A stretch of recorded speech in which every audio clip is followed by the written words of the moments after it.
gurmad kala duwan ayaa 48 saacadood ee u dambeeyay soo gaadhay magaalada Laascaanood ee xarunta gobolka Sool kuwaasi oo ku wajahan furimaha hore ee dagaalka waxaana ilaa xalay Buuhoodle soo gaadhay 5 gaari oo ka socda xagga dowlad deegaanka Itoobiya kuwaasi oo qayb ka noqonaya dagaalka lagula jiro Soomaaliland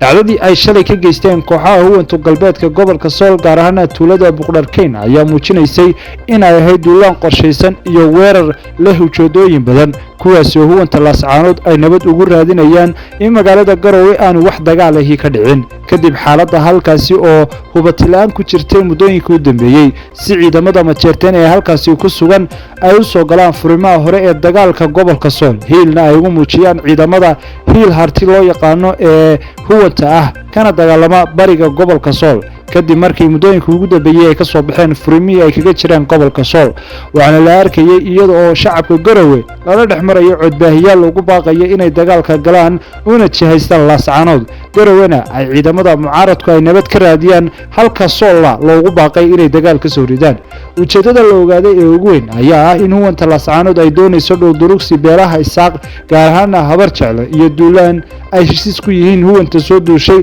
si loo carqaladeeyo nabadda iyo xasiloonida shacabka Jamhuuriyadda Soomaaliland ciidamadii shalay geystay ficiladii isugu jiray duminta iyo dabqabadsiinta deegaamo ay dad shacab ahi ay degan yihiin ayaan ahayn ciidamada beesha dhulbaante waxaana la ogaaday in ciidamadaasi in ay yihiin ciidamada hiil harti kuwaasi oo uga gol leh in shacabka reer Soomaaliland aanay marnaba heshiin lana si kala dhex dhigo colaad daba dheeraata si aan mar kale beelaha dhulbaante aanay uga mid noqon Soomaaliland waana sababta ku kaliftay ficiladan dhammaantood inay geystaan huwanta bariga gobolka Sool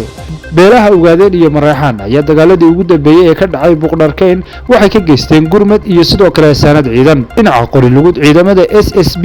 ee beelaha habar jeclo oo halkaasi ku sugan ayaa laga yaabaa in ay qaadaan tallaabooyin ay kaga jawaabayaan dhacdadii shalay toole deegaamadooda ay ka geysteen huwanta bariga gobolka Sool waxaana suuragal ah in Buuhoodle iyo deegaano kale ay ku roqaansadaan arrintaasi oo walwal ku haysa ciidamada bariga gobolka Sool ka dagaalama waana sababta ay u soo gaadhayaan gurmad kala duwan ciidamada bariga gobolka Sool gurmadkaasi oo lagu gal leeyahay si ay u difaacaan deegaamada Buuhoodle maadaama laga cabsi qabo in ciidanka SSB ee habar jeclo oo garab ka helaya ciidamada qaranku in ay u roqaansadaan dhinaca bariga Buuhoodle